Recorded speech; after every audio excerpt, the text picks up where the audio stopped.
Good afternoon, I'm Asad Ahmed, the editor of the London-based Jewish Chronicle, which is the oldest Jewish newspaper in the world, has apologised for any upset caused after it printed an advert for emergency aid to Gaza.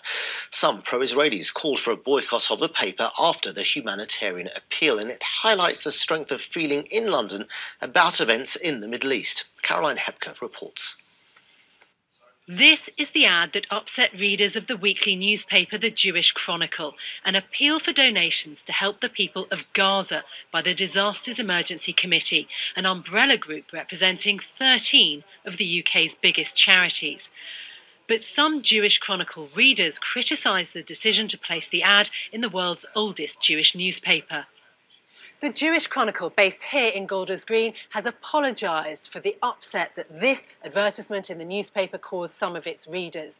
The JC, though, says that this was meant as a humanitarian gesture and that it doesn't reflect the newspaper's views. In fact, the Jewish Chronicle says that it supports Israel's military operations in Gaza. But to counter the criticism, the newspaper is offering next week a free advert featuring charities that support Israel.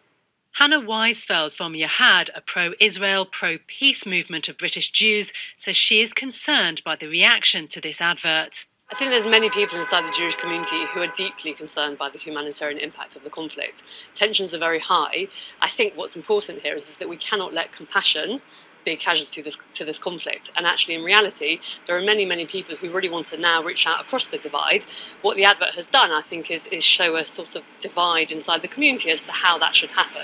The Disasters Emergency Committee said in a statement that the Jewish Chronicle approached the DEC, offering to carry a free advertisement for our Gaza crisis appeal.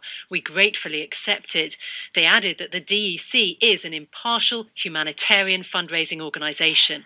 But conflict in the Middle East has meant rising tensions here, with recent demonstrations in London, and still no resolution on the ground. Caroline Hepker, BBC London News.